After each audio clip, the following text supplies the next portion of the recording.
Good morning students. Class 9 subject economics chapter first हम लोग पढ़ रहे हैं the story of village Palampur. Palampur के फार्मिंग एक्टिविटीज के बारे में फर्स्ट वीडियो में अभी आप पढ़े हैं। इसके पहले इसमें फार्मिंग एक्टिविटी के 3 और पॉइंट को पढ़ना है। Who will provide the labour. Farming activity आप जानते हैं कि खेती का काम ऐसा है जिसमें मजदूरों की जरूरत पड़ती है, स्किल्ड लेबर की भी जरूरत पड़ती है और अनस्किल्ड लेबर की भी जरूरत पड़ती है। कुशल श्रमिक भी चाहिए और अकुशल श्रमिक भी चाहिए।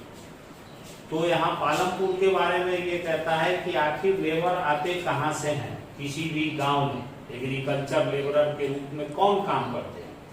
ज्यादातर वो लोग एग्रीकल्चर लेबरर के काम करते हैं जिनके पास जमीन या तो नहीं होती है या बहुत कम होती है। तो वहां भी है कि farm labourers come from either from landless families और families cultivating small plots of land. कम जिसके पास छोटा प्लॉट है खेती का, वो अपनी जीविका के लिए फार्म लेबरर के रूप में काम करते हैं। Unlike farmer, farm labourers do not have a right over the crops grown on the land. Instead, they are paid wages by the farmer for whom they work. खेती के प्रोडक्शन पर, अनाज पर किसान का हक होता है, फार्म लेबर का उस पर कोई हक नहीं होता। जो खेती मजदूर होते हैं, फार्म लेबर होते हैं, वो किसान के खेतों में काम करते हैं और काम के बदले किसान उन्हें पैसे देते हैं। कभी कभी वो काम पर निर्भर करता है कि sometime labour get meals also. कुछ ऐसे खेती के काम है जिसमें मजदूरों को खाना भी दिया जाता है। Wages vary widely from region to region, from crop to crop. Farm labours की स्थिति होती है कि उनकी मजदूरी निश्चित नहीं होती। अलग अलग क्षेत्र में अलग अलग मजदूरी होती है और अलग अलग फसल के लिए भी उनकी मजदूरी अलग होती है। There is also wide variation in the duration of employment. रोजगार, कितने दिनों तक उनको रोजगार मिलता है, क्योंकि एग्रीकल्चर एक्टिविटी में हमेशा लेबर की जरूरत नहीं पड़ती है। साल में कुछ ही महीने ऐसे होते हैं जिसमें लेबर की जरूरत पड़ती है। तो एग्रीकल्चर लेबर जो है वो सालों भर उनको काम खेतों में नहीं मिलता है, कुछ ही महीनों में उनको काम मिलता है। फार्म लेबर या तो डेली बेसिस पर उसको एम्प्लॉय किया जाता है, काम पे लगाया जाता है, या एक पार्टिकुलर एक्टिविटी के लिए जैसे हार्वेस्टिंग के लिए या पूरे साल के लिए भी फार्म लेबर को किसान रखते हैं। इसमें डाला नाम के ऐसे ही फार्म लेबर की कहानी दी गई है, इसको पढ़ना है। ऐसे तो गवर्नमेंट ने 60 रुपया पर डे फार्म लेबर का मजदूरी फिक्स किया है, लेकिन डाला को केवल 35 से 40 रुपए ही मिलते हैं। ऐसा प्रत्येक गांव में हर क्षेत्र में देखने को मिलता है। ऐसा इसलिए होता है कि काम की संख्या में, काम के अनुपात में तुलना में लेबर की संख्या ज्यादा होती है। तो ऐसी परिस्थिति में कम मजदूरी पर भी लेबर काम करने को तैयार हो जाते हैं। तो चूंकि लैंडलेस फैमिली की संख्या ज्यादा है, एग्रीकल्चर लेबर की संख्या ज्यादा है, इसीलिए डाला को 60 रुपए के बदले 35 से 40 रुपए ही मिलते हैं। डाला और रामकली जो हैं ये गांव के सबसे गरीब लोगों में है, poorest people in the village. आप यहाँ देख रहे हैं कि ये दोनों के बीच बातचीत को दिखाया गया है, इसको आप पढ़ेंगे। अगला जो टॉपिक है the capital needed in farming. खेती करने में पूंजी की जरूरत होती है, चाहे वह फिक्स्ड कैपिटल हो, फिक्स्ड कैपिटल भी चाहिए और वर्किंग कैपिटल भी चाहिए। तो गांव के ज्यादातर किसान जो हैं, जो छोटे किसान होते हैं, उनके पास पूंजी बहुत कम होती है। इसलिए most small farmers have to borrow money to arrange for the capital. ज्यादातर छोटे किसानों को खेती करने के लिए पैसा कर्ज लेना पड़ता है और वो गांव के मनी लेंडर से या जो बड़े किसान होते हैं उनसे या व्यापारी से कर्ज लेकर के किसान खेती करते हैं। और इन लोगों का जो इंटरेस्ट रेट होता है, सूद का दर, वह बहुत ज्यादा होता है और उस लोन को चुकाने में काफी मेहनत करनी पड़ती है मजदूरों को। एक साल का लोन चुका नहीं पाता है, फिर अगले साल उसको लोन की जरूरत होती है, फिर अगले साल वह लोन लेता है। इस तरह किसान कर्ज के जाल में फंस जाता है।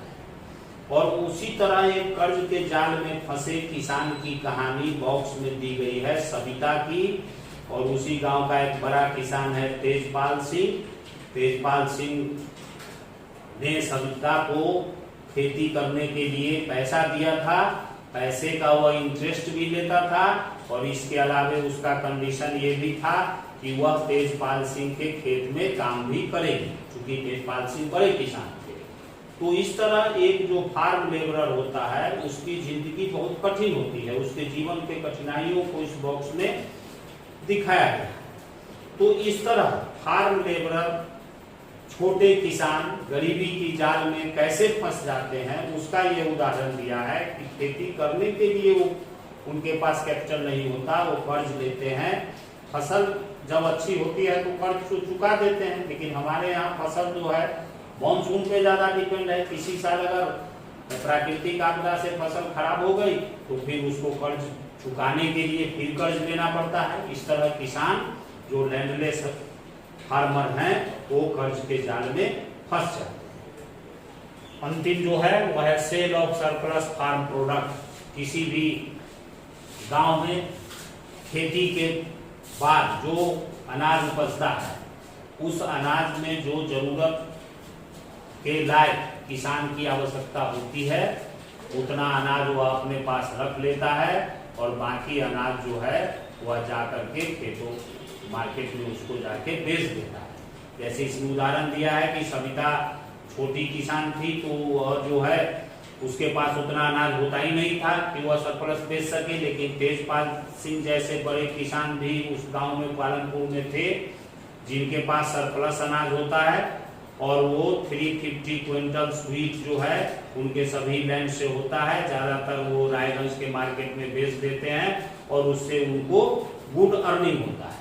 तो गांव के जो बड़े किसान होते हैं खेती के इनकम से, अब जैसे तेजपाल सिंह के पास इतना जमीन है, इतना इनकम हुआ तो उसने अपने खेतों के लिए दूसरा ट्रैक्टर खरीद लिया। यानी बड़े किसान खेती के इनकम से ही अपने खेती पूंजी को बढ़ाते चले जाते हैं, जबकि इसके तुलना में जो छोटे किसान होते हैं उनके पास इतना सरप्लस पैसा ही नहीं होता, जिसके कारण उनकी हालत दयनीय हो जाती।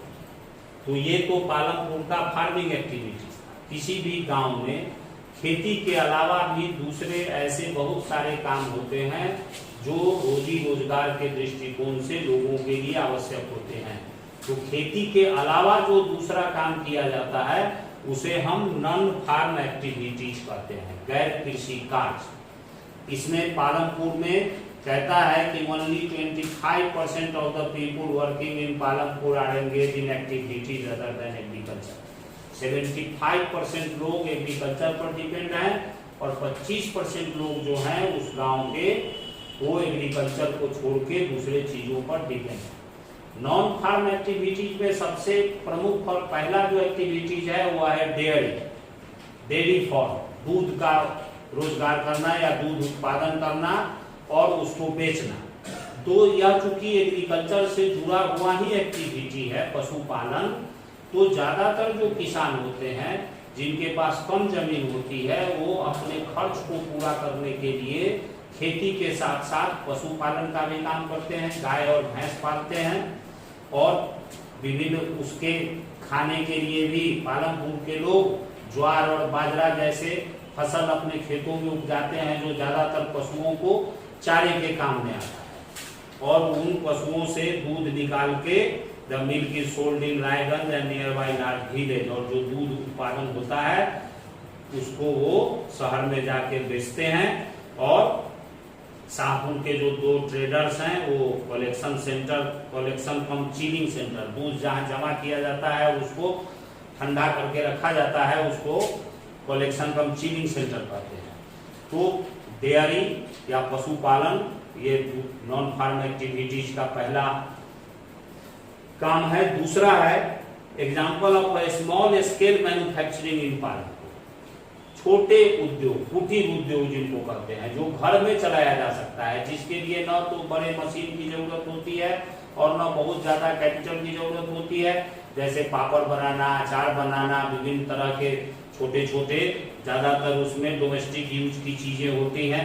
गांव में आप देखते हैं कि लकड़ी के सामान बनाने वाले लोग हैं, लोहे के सामान बनाने वाले लोग हैं।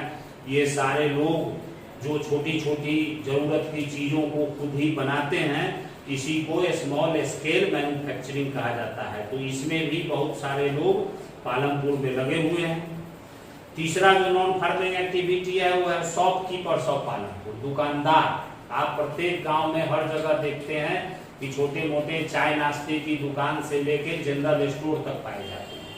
तो विलेज के लोगों का, गांव के लोगों का नॉन फार्मिंग एक्टिविटी में दुकान चलाना भी एक नॉन फार्मिंग एक्टिविटी है, जिससे लोगों की जीवन यापन और जीविका चलती है। जैसे वाइट village selling a wide range of item like rice, wheat, sugar, tea, oil, biscuit, soap, toothpaste, batteries, candles, notebooks, pen, pencil, ये सब जो जनरल स्टोर में दिखते हैं। डिफरेंट तरह की दुकानें आप गांव के छोटे बाजार में या गांव के चौक चौराहों पर देखते हैं। यह भी किसी भी गांव के लोगों का, जिनके पास एग्रीकल्चर लैंड नहीं है, उनके जीविका का एक साधन होता है, वह शॉपकीपिंग होता है, शॉपकीपर्स ऑफ पालमपुर। अगला जो नॉन फार्मिंग एक्टिविटी है ट्रांसपोर्ट, यातायात का साधन। गांव में बहुत सारे लोग जो बिजनेस नहीं करते या खेती नहीं करते, वो दुकान नहीं करते, वो छोटे मोटे गाड़ियां रखते हैं। ऑटो हो गया, रिक्शा हो गया, छोटी 4 चक्का की छोटी गाड़ियां हो गई, जिससे सामान इधर उधर ले जाया जा सके। तो jeep, tractor, truck drivers, people driving the traditional bullock cart, बैलगाड़ी और बुग्गी से लेके ट्रैक्टर और रिक्शा वाला और तांगा वाला, ये सारे जो यातायात के साधन होते हैं। यह फास्ट डेवलपिंग सेक्टर है, बहुत तेजी से विकास करता हुआ यह क्षेत्र है। ट्रांसपोर्ट जो नॉन फार्मिंग एक्टिविटी का एक प्रमुख साधन है, और ये गांव लेवल पे या जो जिनका अपना छोटा मोटा बिजनेस है, वो भी विभिन्न तरह की गाड़ियों को रखते हैं, जो लोगों को एक जगह से दूसरे जगह आने और जाने में और उनका सामान वगैरह ढोने के यूज में आता है। तो ये ट्रांसपोर्ट एक फास्ट डेवलपिंग सेक्टर, ये पूरा जो चैप्टर है इसको सही तरीके से आप पढ़ेंगे तो किसी, यह पालमपुर गांव का उदाहरण दिया गया है, लेकिन इसमें जो गांव के लोग किस तरह के काम में लगे रहते हैं, उनके जीविका का साधन क्या है, और कैसे गांव का प्रत्येक लोग डिफरेंट तरह के काम करते हैं, उनके काम से उनको कितनी बेनिफिट होती है, कैसे उनका परिवार चलता है, ये पूरा इसमें समझाया गया है। समरी में भी वही दिया है, फार्मिंग, नए तरीके से खेती करना और नॉन फार्म सेक्टर।